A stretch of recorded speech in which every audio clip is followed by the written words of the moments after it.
Alrighty, hopefully this microphone works. I didn't do a mic check before I started stream. Might be a little bit on the louder side. I'm going to just turn it down a tiny bit. We don't want it capping out like it did that one stream 2 weeks ago. Let's see what we have here in the chat today. We have Critty, we have Sam, Caleb, King, Bob, Kaylee, as well as Chip, Proxy, Anna, and Western Ohio. Glad to see everyone in the chat, as well as everyone else who is watching and may not be chatting. Glad to have you here. Also, Chip, no, I didn't, because it comes out on computer like a month later. I am going to just check my own microphone here. Sounds good. Alrighty, let's switch on over to our main scene. Should be good to go. Everything's good to go. We don't have any active alerts. There's not much happening now across the country. And really, it's going to stay that way for a while. I mean, we're going to have this big storm in the eastern U.S., but in terms of severe weather, it's going to be staying very, very quiet out there. Very inactive. My bad. Not the Q word. We can't say that word. Forgot about that. So, yeah, hopefully everyone's having a great Thursday. It should be Thursday. And we're going to just talk about mainly the tropics, really, because that's about the main story there. We've got a lot of stuff in the tropics. We've got 3 things in the eastern Pacific. We've got 2 things out there in the northern Atlantic. And then we got that subtropical system just now over Florida, forming around the general vicinity of Florida. We also have a tiny little atmospheric river here, not really much going on. And then I do want to look at some long-range stuff, both in the tropics and in terms of severe weather here in the U.S., as well as talk a little bit about winter. So let's go ahead and dive on into it. We're going to dive on into it, obviously, with, well, our outlooks from the NHC. So we've got this tiny little 10% chance of tropical development out here in the far northern portion of the subtropics. So most likely this is just going to stay as a 10%. Now, what's ironic about this is I think it's a tropical storm. I believe personally that this is a full-blown tropical storm. We had a scan come by earlier today, and it showed tropical storm force wind speeds in this area, and there is a closed low pressure right in the middle. So I actually, personal opinion, do believe that this is a tropical cyclone, not a subtropical storm, but a fully tropical storm at the moment. Now tomorrow it's going to rapidly turn more subtropical, but in my opinion, it is actively a tropical storm that the NHC is yet to name. So we'll see if they end up naming it or not. Most likely not. They could upgrade that in post-analysis, after the season's ended. But I do think that is a tropical storm, but not yet named, and it probably won't be named. Then we have what is Jerry out here. Jerry out here just northeast of Barbados, looking pretty healthy on satellite until you realize one very, very important thing. The low pressure is about right here. So when you realize that, actually, their new update puts it way up here. Is that actually their new update? Their new update puts it really far northwest. I don't think your low pressure is that far northwest. You can see your winds start to turn from the start to turn into more northerly winds right here. So I think your low pressure is actually closer to in here. Not as far northeast or rather northwest as what the NHC is saying there, but either way, it's not very healthy because of that low pressure being completely sheared off. But there is this huge blob of pretty intense convection here that is going to be able to produce tropical storm force wind speeds over the northeastern portions of the Lesser Antilles. So like Guadeloupe all the way back up into maybe as far west as the British Virgin Islands could see some tropical storm force wind gusts. But sustained tropical storm force wind speeds are likely going to be occurring in this general area here over the next about 2 days or so, mainly into tomorrow, all day tomorrow. Welcome Caleb, welcome Pete, and Jefferson, Sam as well. Glad to see you guys all in here. Isn't troughing supposed to be returning? Yes, but guess what? It is actually October, so October not very notorious for a very prime environment for severe weather. So even though we're going to be getting some really good looking troughs, they're probably not going to be causing much in the wake of severe weather. We probably will see a couple severe storms, maybe even the isolated tornado or two with each trough. But an organized severe weather outbreak or tornado outbreak is highly unlikely, even if you do get the organized negatively tilted trough that some of our models show. Jerry is somehow expected to become a Category 1 hurricane all the way up to 80 miles per hour. I do think that it will be pushing Category 1 status. I don't know if it's going to be able to actually hit that or not. I haven't taken a very close look at our model runs yet. I know that some of our models are 50-50. Yeah, like the European model run thinks it's not going to become a hurricane. GFS, well, obviously thinks it will be. Canadian thinks it will probably stay tropical storm. So it's probably about a 50-50 shot at Jerry becoming a hurricane southeast of Bermuda. But the good news is it will be away from Bermuda. So no impacts to Bermuda are anticipated out of Jerry. And because Jerry is passing east of Bermuda, you're not really going to have the best chance for those surf conditions. Now, you'll still see some higher waves, but it's when systems pass to the west of Bermuda, that's when you end up with a lot of that surf and high waves and some bigger issues when those systems pass to the west, because obviously your low pressure rotates like this. So when you get a low pressure here as opposed to here, it's going to be causing more issues if it is to the west than to the east of Bermuda. But either way, Bermuda is going to be clear from any notable tropical storm force wind speeds. Then we have 3 things out here in the eastern Pacific. We have Priscilla out here that is expected to be a tropical depression going into Baja California. Priscilla's biggest issue in terms of impacts will by far be flash flooding, not in Baja California or Mexico, but rather in the higher elevations of Arizona. I believe we already have a moderate risk for excessive rainfall, level 3 out of 4, in effect here for tomorrow. Yep, there's that red moderate risk in effect there. So that's going to be the biggest issue with Priscilla, is the tropical moisture that it will have left over and then end up going up to central and northern Arizona, causing likely widespread flash flooding, potentially even a couple instances of catastrophic flash flooding will be possible there in and especially north of Phoenix, Arizona. Then we have what is also just now formed, actually, I think 2 o'clock, right about 2 o'clock Eastern time, Tropical Storm Raymond. Probably going to do pretty much the same thing, go right up to Baja California as a tropical depression. I don't think it will cause as bad flash flooding as Priscilla will for Arizona, but this will probably cause some flooding issues for the western high elevations of northwestern Mexico there. Let's see. Glad to see you in here, Dragon as well. Void, welcome to the stream. Glad to see you both in here. We also do have one other thing. It is post-tropical cyclone Octave. So that's the last time we'll be seeing octave from the NHC's website there. So not a concern. That is not a concern, but it is one other thing out there in the Eastern Pacific. So yeah, that's your main little tropical update there. Obviously, we'll dive a bit in depth on model runs, but I do want to get into outlooks here from the Weather Prediction Center. Not that. Let's see, Weather Prediction Center. So for tomorrow, we have a marginal risk for flash flooding across the eastern U.S. That goes from Miami all the way up into Jacksonville, southeastern North Carolina, even into the Outer Banks. Then as we go on into Saturday, Saturday is going to be the second biggest day of our East Coast impacts. Big slight risk in effect there for much of the coastal areas of North Carolina, even into southeastern Virginia. So flooding is likely there. And then the worst impacts will be on Sunday. Could have an instance of catastrophic flooding. And this actually expanded big time. This actually was substantially smaller. I don't know when they updated this, but the marginal risk ended like right here. And the slight risk ended like right here on the last update. So they expanded that significantly off to the northeast. So that's a much larger level 1 and much larger level 2 slight risk, marginal risk, and slight risk for rainfall. Level 1, level 2 out of 4 for flooding for Sunday. And then Monday, we could have some leftover precipitation out there across the coastal areas in the New England states, back into the eastern mid-Atlantic. But most likely that won't cause too much of an issue. So mainly Saturday, Sunday for impacts along the eastern seaboard here in the U.S.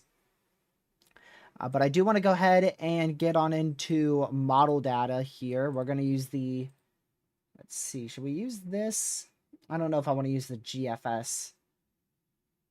I don't really want to use the GFS or the NAM, but I guess I would rather use the NAM because it has wind gusts there. So let's see what, this is 10 meter wind gust here. So going into tomorrow, not really much of an issue, just some isolated wind gusts across the southeastern U.S. Shouldn't be much of an issue. Maybe 20 mile an hour wind gust at best. It's going to be on Saturday when things really, really ramp up here. You can see we start to get a low pressure to form in this vicinity here, and that allows for much substantially stronger wind speeds north of that low pressure. So this is going into Sunday morning, and you have a pocket upwards of about 65, 70 mile an hour wind gust there. That's about 60 mile an hour wind gust over Kitty Hawk there in North Carolina. And if we pull this out further, that pocket grows even larger. And I think the best chance for those wind gusts upwards of 70 miles per hour will probably be from just south of New York City all the way through to the Outer Banks of North Carolina. That will be our main threat for high winds and very high surfs and high waves. So if you are on the coastline there of any of those areas I circled in white, and even a little bit more inland, that's where we could see wind gusts of 50 to 70 miles per hour. And then further up north, also Long Island could get in on about 50 mile an hour wind gust, maybe 45 mile an hour wind gust, as well as the coastline to southeastern Massachusetts. Now further up north, I don't think we'll have anything to show for wind gusts there. But I'll go to precipitation here. I do think wind speeds will be a lot less out in Maine and like Boston. This area here, your wind speed shouldn't be as bad, but still we could see wind gusts of 40 miles per hour. I'll go check this site really quick here on a different monitor. So for like Maine and eastern Massachusetts, that would be more on probably Monday, maybe even Tuesday. Yeah, I don't really think, not many models show greater than about, what is that? Yeah, that's max wind gust of 45 miles per hour in eastern Massachusetts and max wind gust in southeastern Maine at 30 miles per hour. So I really don't think that area will be seeing substantial wind gusts. Now Long Island, yeah, you guys do stick out a little bit more. So Long Island definitely could get some wind gusts up to about 55, maybe even pushing 60 going into Sunday. And it also does depend greatly on exactly how this system interacts with our high pressure. So if I go ahead and pull y'all over, let's see, I'll take this website. Northeastern US, this is going to be Tropical Tidbits. And let's see how Tropical Tidbits, how our GFS model run is rendering in. Let's go to the new one. All right, so 18Z is already rendered in pretty well there. I'm going to switch all over to a different scene so that way you guys can see it a bit better. There you go. Legacy, welcome to the stream, and thank you for being a member for 26 months now. That's crazy. That is crazy. I swear it was just 24 months like 2 weeks ago. But let's go to pull out the GFS 18Z here. And you can see the GFS has really been confident on a landfall here in North Carolina for the last couple runs here. Like I'd say last really 4 runs, 3-4 runs. It's been very confident on a landfalling subtropical storm on either the Outer Banks of North Carolina or there into Maryland, maybe even New Jersey and Delaware. So very confident on a landfall there, at least on the GFS.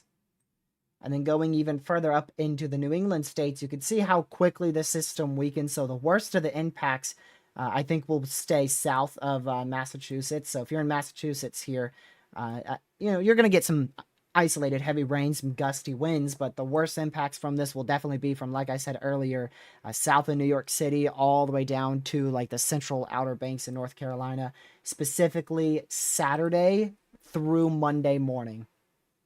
That will be the worst of the impacts. If you're in the Outer Banks of North Carolina, the worst will definitely be Saturday night into Sunday morning. But then we have other models like the European model run here. The Euro also does agree on a pretty substantial event there for the Outer Banks of North Carolina, but it keeps that low pressure substantially further east. So what this ends up doing is it allows for it to strengthen a little bit further, and then it pulls a little bit more inland. And in that case, the worst impacts will by far be from New York City back down into the coastline there of southeastern Virginia, into also southeastern Maryland. So different scenarios there between the European and the GFS. But either way, both have substantial impacts for the eastern U.S. And another thing will be the coastal inundation, basically like a storm surge. It's not necessarily storm surge, but it is going to be moving more further inland, so it's not going to be like a crazy storm surge or anything, but these waves will be higher, they'll obviously be taller, and they'll probably end up moving further inland because of that. So we could see coastal inundation and beach erosion, especially in the Outer Banks of North Carolina. That's where very, very prone to things like this, where we end up with higher waves. Let me actually look at our maximum wave heights here. Yeah, so that's about 20-foot waves, 20-foot maximum waves there. Now, that's the absolute maximum, so most likely it will be closer to 10-foot, maybe 10 to 15-foot waves there, going right into the coastal areas of North Carolina. And then you can also see once that low pressure strengthens, I mean, also back up into like New Jersey, Delaware, southeastern Maine there, or southeastern Maryland rather. Also very substantial wave heights there. That purple you see, that's up to about 23, 25-foot waves.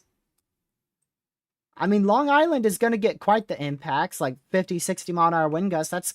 That's quite a doozy. That is quite a doozy for a subtropical storm. And also flash flooding is going to be your biggest issue there. Now, what about the wave heights on the GFS? So the GFS definitely has, because that low pressure is very closer to North Carolina, those wave heights are a little bit higher there, up to about 23-foot wave heights there, coastal NC. And then it also agrees with the European model run on those wave heights off the shoreline, the coastline there of Delaware, New Jersey, Long Island. So, yeah, I do want to check flooding. Let's see, totals, rainfall totals anywhere on here. There we go. Precipitation totals. This is the GFS, which is definitely... Oh, you know what? Actually, the GFS is not... It's not as bad anymore. I think the 12Z was the main outlier. Yeah, the 12Z was a big outlier. That had a huge flood event for, like, this entire area here. The 18Z looks to have completely corrected on that. So a little bit more realistic of a scenario here. And you can see all of Long Island, probably 2 to 4 inches of rainfall there. Yep, 2 to 4 inches of rainfall on all of Long Island. But those heaviest rainfall totals definitely stay offshore on the GFS. I don't know if we can see the Euros. Okay, we can see the Euros. Let me pull that out. Oh, maybe not. It's going to be bugging. Classic Radar Omega. Yep, Euro's bugged. So, you know what we're going to do? We are going to do this. Euro. Aha, there you go. Wow, that's the Europeans 12Z model run there for rainfall totals. I'm going to try to get this as far back. So this is about the next 5 days or so. And because it makes landfall there in, what is that, New Jersey, that's about 4 or 5 inches of rainfall. You can still see Long Island is in that 2 to 4 inches of rainfall range there. So definitely substantial flooding is likely. That's the outlier 12Z GFS. See if we can do a comparison here. Yeah, so that's the newest 18Z GFS and the 12Z Euro. So definitely big flood event for Eastern South Carolina, Eastern North Carolina, and then also back up into at least Delaware, New Jersey, southeastern Maine. But you can see that does extend all the way into New York and Pennsylvania too. So I want to check if the marginal from the WPC for Saturday, yeah, that should probably, that's Saturday's risk there. I think that rainfall threat, that slight risk for flash flooding for probably, what, tomorrow? Let's go back a bit here. I want to go till just tomorrow. Yeah, so this would be on more of Saturday. I think that flooding threat for Saturday, which is this outlook, I think that marginal at least needs to come back down into southeastern Georgia. And that slight probably needs to go back down into Charleston, South Carolina there. See if our ensembles... Yeah, even the ensembles are very confident in that 2 to 4 inches of rainfall all the way down into Charleston, South Carolina. And then that worst rainfall. I know some people are saying up to 8 inches of rain in coastal NC, but I don't think it will be that high. Now, there could be up to 6 inches of rainfall. Let's see what the WPC has for their forecast. Should I chase this? Probably not. Probably not. Yeah, they only have about 1.5 inches, 2 inches of rainfall there for South Carolina. And they have about 4 inches of rainfall for North Carolina, specifically on the Outer Banks there. And then anywhere further north, this only goes out 2.5, 3 days here. So this doesn't go into Sunday. Sunday is where the main flood event will be for this region here. I mean, unless you want to, but it's just going to be a lot of rain and some wind. I mean, if you're on like the coastline, it's up to you, but if you're more inland, it's not worth any more than like a 2-hour, maybe even 1-hour trip. Let's go to the WPC's rainfall forecast on their site. This will allow us to go out a little further. So this is today. A lot of that rain staying off the coastline there, South Carolina. Tomorrow, yeah, they have a lot of that staying off the coastline of South Carolina. So that's why they don't have that slight risk any further to the southwest, because they believe the worst rainfall will stay barely in far northeastern South Carolina, and then mainly into North Carolina for tomorrow. And then Saturday really starts to increase with those rainfall totals. Widespread 2 to 4 inches of rainfall all the way from the Outer Banks of North Carolina, all the way back up into far western Long Island. And then Sunday will be the worst there for the New England states. A very large area there of 2 to 4 inches of rainfall in the purple. And definitely an isolated spot of 4 to 5 there in that reddish orange. So next 1 to 5 days, there's our whole forecast for the next 1 to 5 days from the WPC.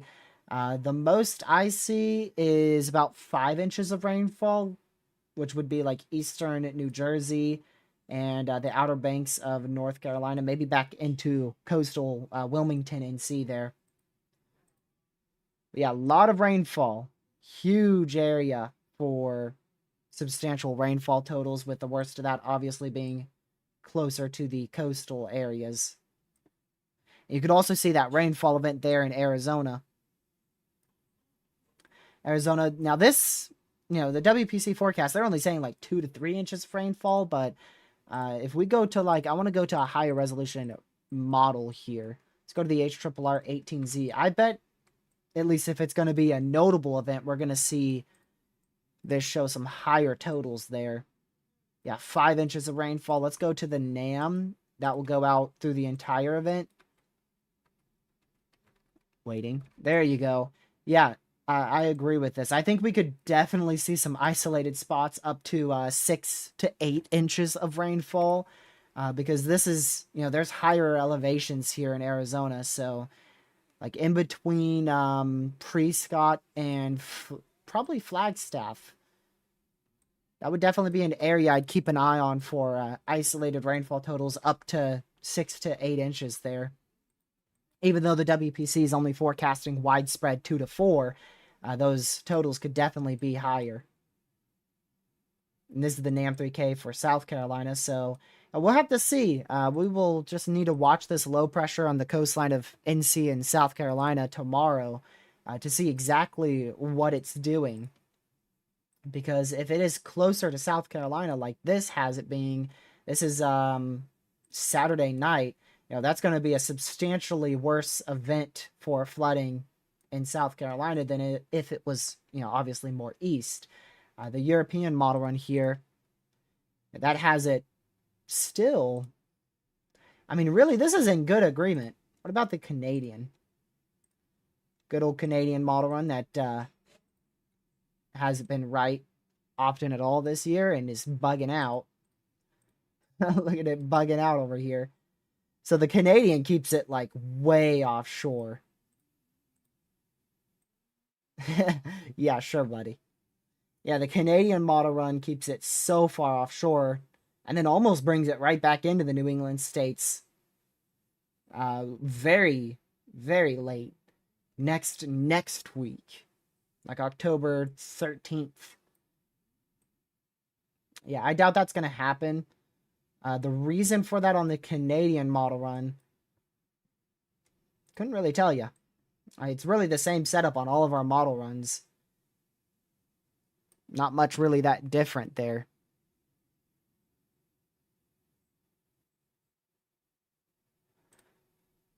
All right, let's go ahead and close that out. Now let's go to, let's see, tropical tidbits. Let's do a little bit of a wider view here across the entire Atlantic. So there's little Jerry right there. Nothing stronger than a weak tropical storm. You can see the GFS actually has it getting rid of wind shear. Wind shear doesn't affect it as much. So as we go into like Sunday, becomes a Category 1. And then the GFS somehow does want a Cat 2. I don't see that happening. That's probably a GFS biased. But either way, Jerry will definitely stay east-southeast of Bermuda, and the worst impacts will for sure be limited to the northeastern Lesser Antilles, where tropical storm warnings are already in effect. And then you can see our East Coast subtropical storm right in here.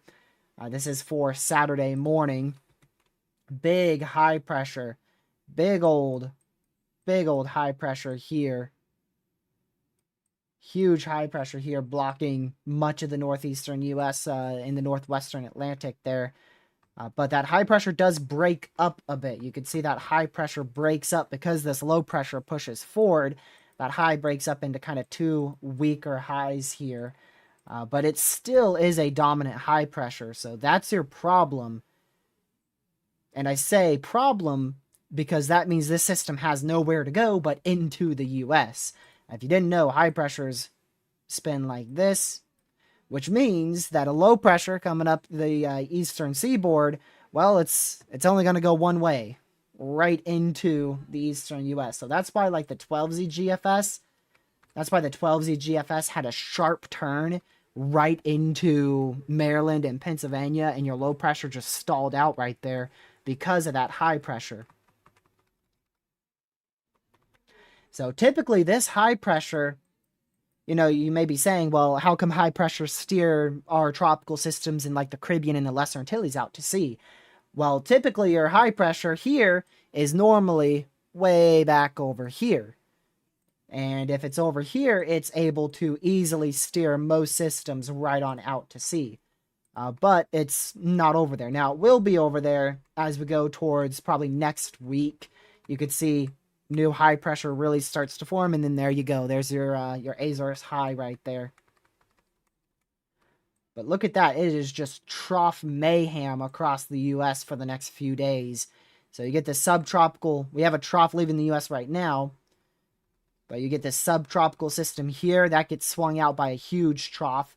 Then there's another trough. I mean, look at this. Low pressure, low pressure, low pressure, low pressure.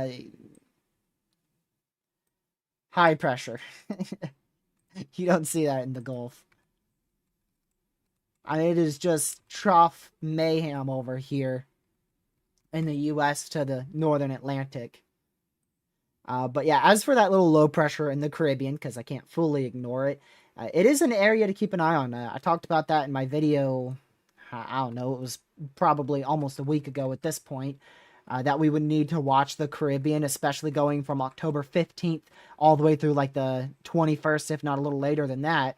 And the GFS does want a tropical storm spinning up here on the 15th, which I think is substantially earlier than I'd anticipate for a more favorable pattern. I really think our best shot is probably towards somewhere between like October 18th through the 22nd or so. That's probably your absolute best shot right there. If we go to the European model run here, you can see, there you go. There's the European model run on the 23rd, actually. A little bit later. A little bit later there on the European model run, 23rd. With a little tropical system trying to spin up. And I think that's a lot more realistic than the GFS. I'm not really listening to the GFS's signal with that. It's probably a GFS biased. I stressed this before at the earlier portion of the season. The GFS has a big bias on spinning up tropical systems way quicker than they normally do, especially in the Caribbean. That's the number one spot where it spins up way quicker than it should. And you can see the GFS ensemble signal is quite substantial there going into Thursday, October 16th. So it's not small enough to completely ignore. I'm going to definitely point it out and pay attention to it because it's a little signal, but it is a little signal to the point where I'm not worried about it, but I am watching it. And then the European shouldn't have much there. So yeah, you can see the Euro has some little weak lows here. Little weak lows in the far western Caribbean on the same day, same time frame, October 16th. But it really never lights up. It doesn't get into the yellow colors. You can see it tries to get into those yellow colors, but it never fully does. Whereas the GFS indeed gets into the yellow color and even into the orange there. So we'll keep an eye on it and see if it's going to be a GFS win here. It's possible, but the GFS has not been good with the tropics recently, and that's pretty common. But I can tell you this, the GFS is definitely still better than the Canadian model runs, so I'm not going to be the GFS is still going to be the main model we use. It's just you got to acknowledge its biases. If you don't, then that's where it becomes very inaccurate. So you can see there goes Jerry. This is using the AI European model run, which does indeed want Jerry to dissipate. Then it keeps that strong low pressure just off the coastline of the New England states there, back into the mid-Atlantic. And then really not much. There's a little tiny main development region wave that you see here, that little blob. Little blob comes off the coastline of Africa there, Monday, October 13th. Goes all the way through the MDR into the Lesser Antilles and then into the Caribbean. And it actually does get a low pressure going there on the AI European model run there.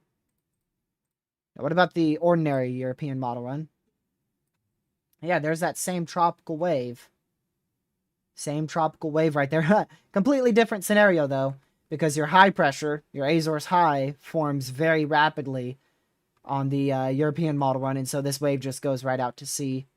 And then there's actually a secondary one that actually does a very similar thing to what the AI Euro has for the first wave. So, want to keep a little eye on in the main development region and the Caribbean, but I don't, I don't know. It's not the most favorable pattern, really. There's the 18Z GFS still sticking with a hurricane in the Gulf. Hmm.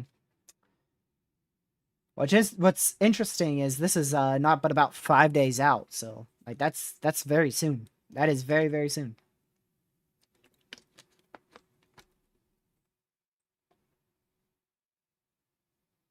But yeah, pretty sure that's just a GFS biased. So the main story in the weather world is definitely going to be that impactful subtropical storm along the eastern seaboard Saturday and Sunday. Very late tomorrow, but mainly Saturday, Sunday, and then also into early Monday morning. Going to keep an eye on Jerry as it has a kind of a 50-50 shot at this point at becoming a hurricane southeast of Bermuda, probably sometime Tuesday, early next week. And then once both of those are out of here, and really not much of a concern going into Monday, or rather Wednesday. Wednesday, Jerry gets out of here. That subtropical storm follows Jerry in another low pressure. That's when we really want to start watching the Caribbean, just in case anything has formed at that point, and then also watching the MDR waves to see how those react with our Azores high pressure trying to build back in. So, a lot of different scenarios with this right here. This is only 132 frames out. This is into Wednesday morning, Tuesday night, Wednesday morning. Your main development region wave could go into the Caribbean, could go out to sea. The other one could go into the Caribbean or just simply dissipate. You could have a tropical storm try to form into a hurricane in the Gulf, or you could literally just have nothing going into the Yucatan Peninsula. You could have Jerry being a Category 2 hurricane or Jerry being a subtropical storm at that point. So only about, 6 days out. Yeah, it's about 6 days out, 6 days out there.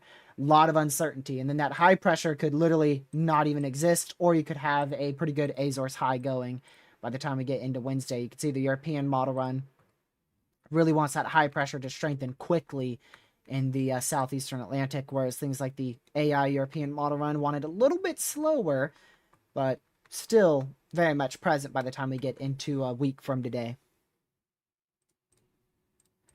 So, yeah, and then like I said, the Eastern Pacific main issue is definitely going to end up being our tropical storm Priscilla, what's left of it as it goes into the leftover moisture goes into Arizona. And then this will probably do something a little similar. Raymond there could do something similar to the western, northwestern mountains of Mexico. That could push into southwestern New Mexico, southeastern Arizona. We'll have to see what moisture we're looking at by the time we get into early next week. Oh, hey. Yeah, look at that. They just upgraded that to a 40-40 shot of development right there. So, like I said, I believe that's a named storm at the moment. In my opinion, not a named storm. In my opinion, that is a tropical storm right now. It's not named by the NHC officially, but in my opinion, it seems tropical to me. So this was it earlier this morning. This was about 11 a.m. this morning. You could see it had good hot towers going around a closed low. Like I said, we had a scan that passed over here and showed a closed low with about 40 knot sustained wind speeds. So that would be tropical storm force wind speeds there. Yeah, 35, 40 knot wind speeds right around there. And here's a look at it right now. And, I mean, I personally think it should be named. So, Invest 96L update: showers and thunderstorms have become better organized today and associated with a gale force area of low pressure located several hundred miles northwest of the Azores. If these development trends continue, a subtropical or tropical storm could form as soon as tonight. So, they do mention that it could be a named storm, kind of a 50-50 shot there if they name it. As soon as tonight, while the system moves slowly northwestward. Let's see. Over the weekend, the system is expected to move into even cooler waters, ending its chances for further development. There you go.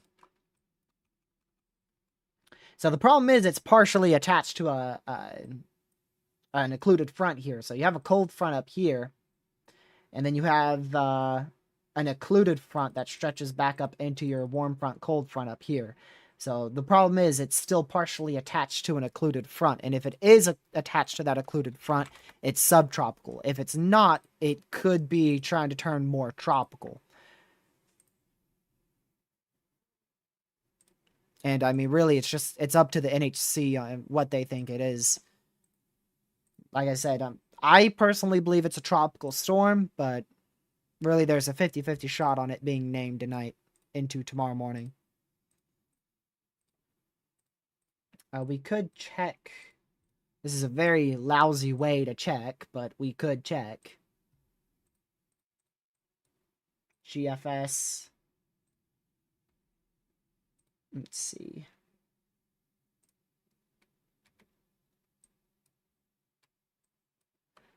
I mean, I'm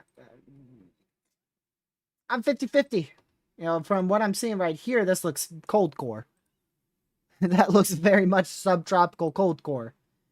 Because, you know, if it's a warm core, it's going to look something like what Jerry looks like right now. And remember, Jerry's a very weak tropical storm. So when Jerry, like, gets into a hurricane, you know, you can clearly see it way better.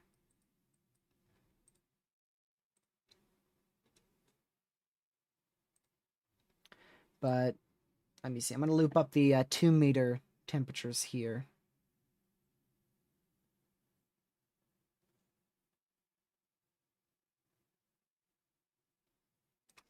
I mean, you can clearly see closed low pressure here, even on the temperatures.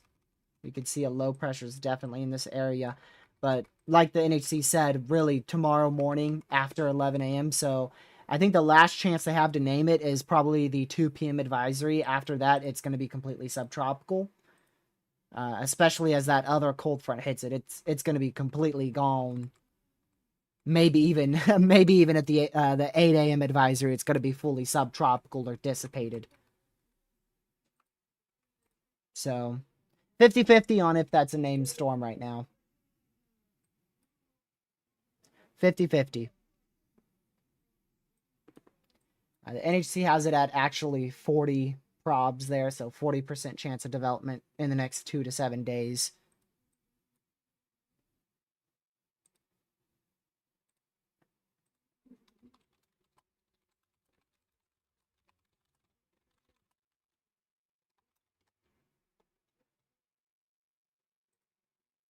Let's see here.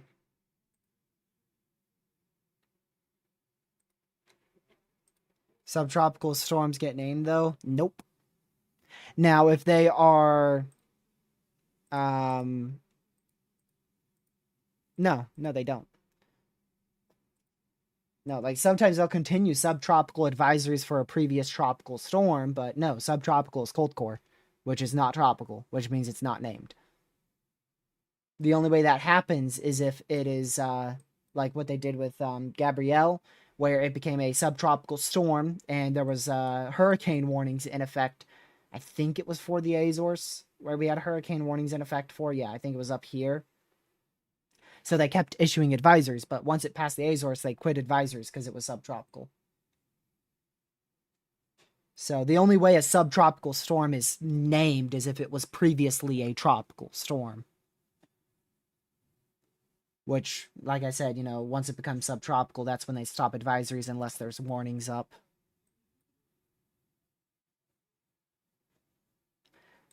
If subtropical storms did get named, we would have a probably 90% chance off the coastline of Florida right now. We would have a 90 chance off the coastline of Florida right now if subtropical storms get named, because this thing is going to be a very powerful, pretty powerful subtropical storm there. This is definitely the weaker model one, showing 1001, but it's probably going to be, yeah, 992 millibar. 992 millibar there, so pretty powerful subtropical storm. Pretty well organized. Now, this is also a subtropical storm here, but it's not as well organized. This one is going to be very organized, and I'll show you another reason why. It's the way it's picked up by a trough here. It gets slightly picked up by a trough. You can see this little trough right here. And that trough actually helps with some development.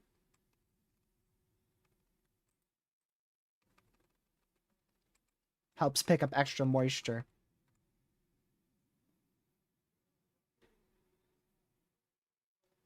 Let me see here.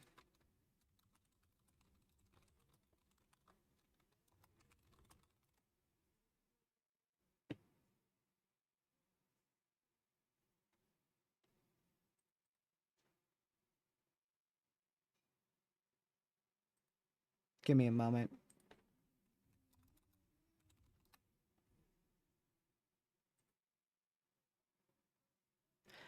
Probably, I mean, post-tropical, yeah, this is post-tropical here.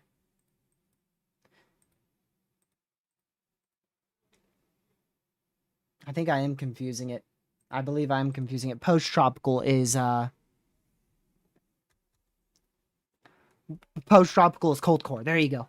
English. Post-tropical is cold core. Subtropical. Most of, I guess they could be either, right?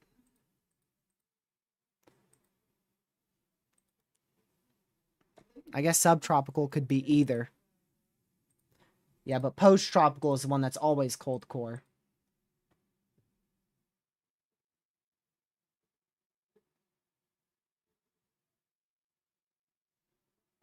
Hello, Lucy. Welcome to the stream.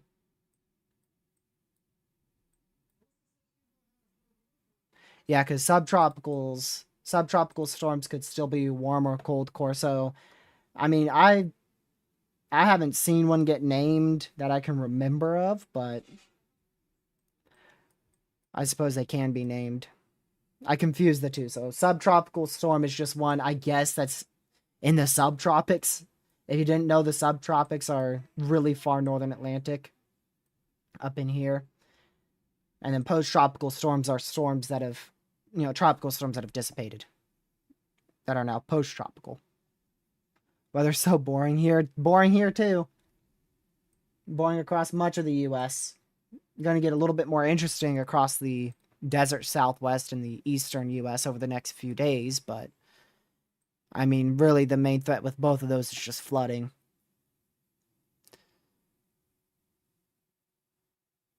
Hopefully we don't have significant flooding, but we could in the northeastern U.S. on Sunday.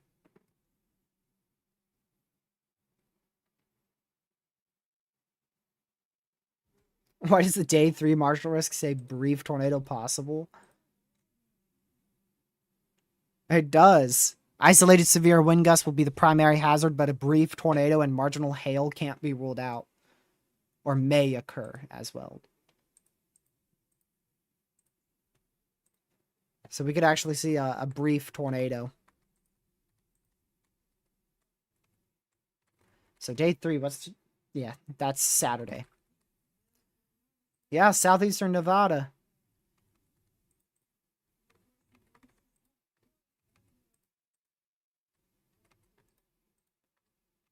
Is that where that is where the marginal risk is. The best chance for that would definitely be southeastern Nevada into southwestern Utah, far, far northern Arizona. Watch Nevada pop off. Nah. I doubt it.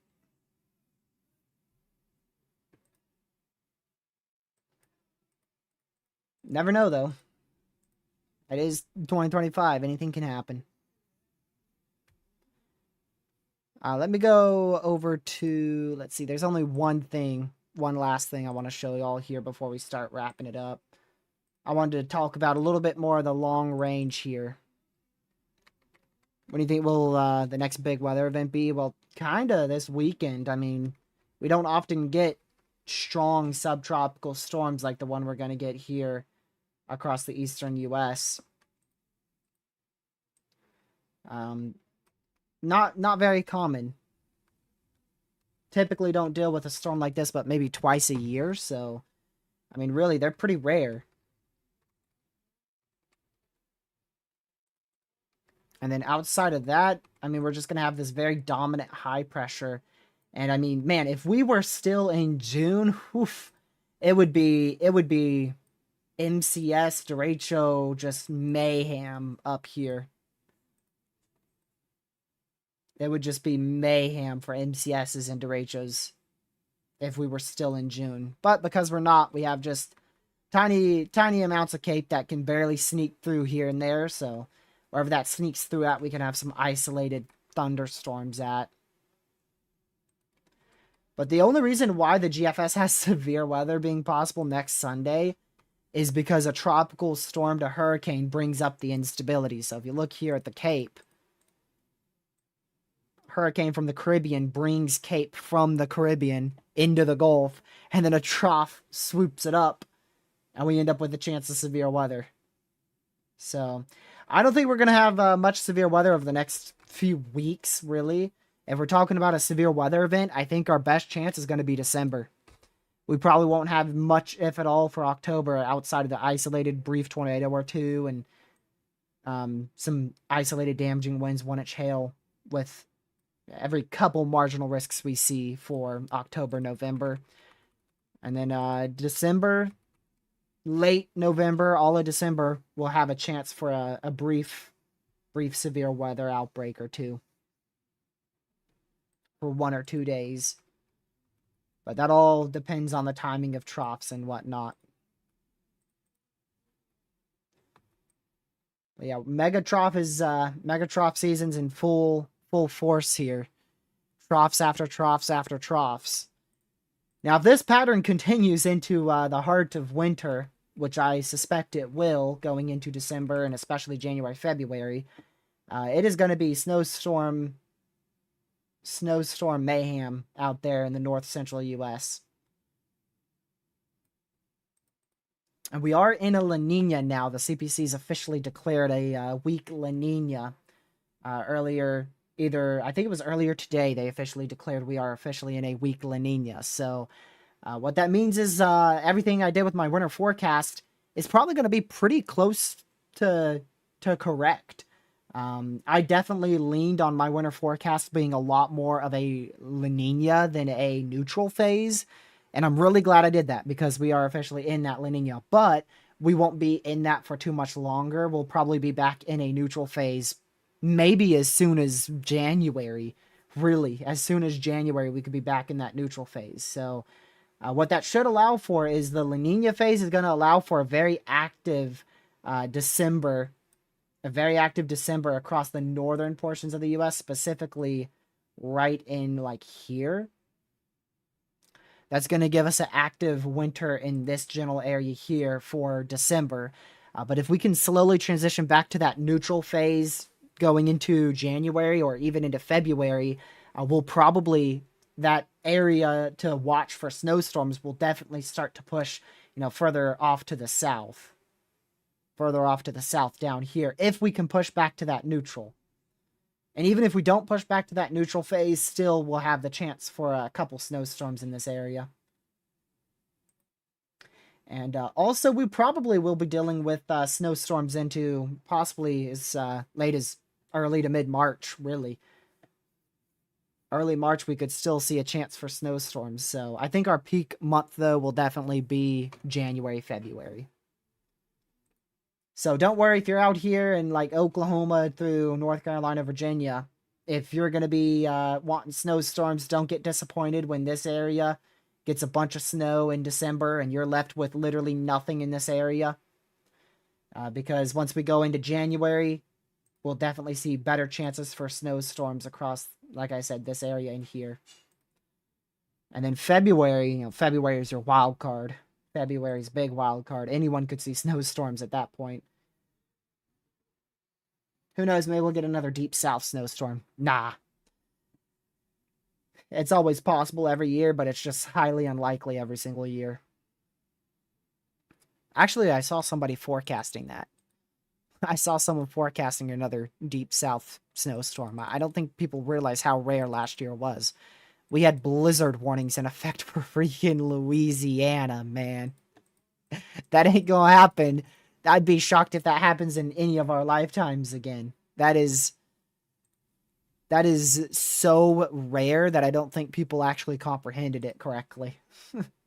Like, that was the first blizzard warning the National Weather Service in Lake Charles ever issued in history. So, I doubt that's going to happen in any of our lifetimes ever again.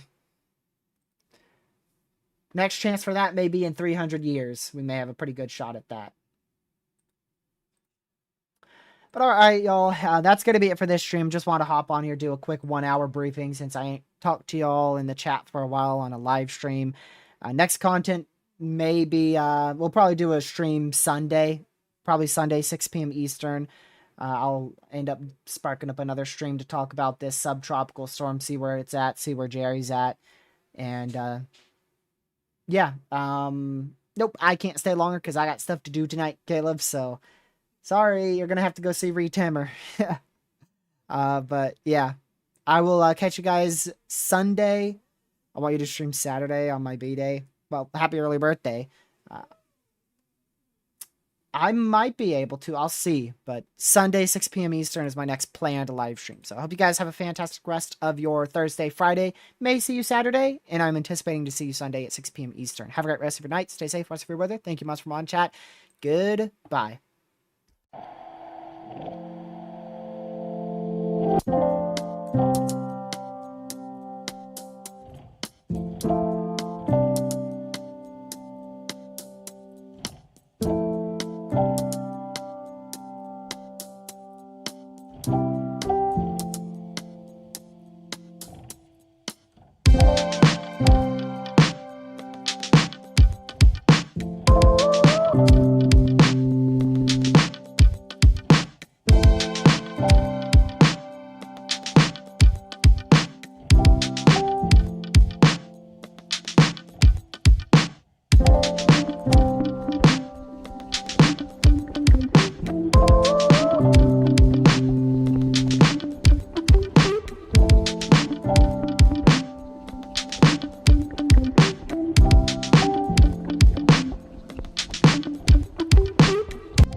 Also wanted to quickly say thank you guys for the support on the winter forecast. If you haven't already, you can go watch that. It is out. So if you haven't watched it, go watch it. It's greatly appreciated. Thank you for the support on that video.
stay safe, watch the severe weather in the tropics. I'll see you guys in Saturday, but likely Sunday's live stream. Have a great rest of your night.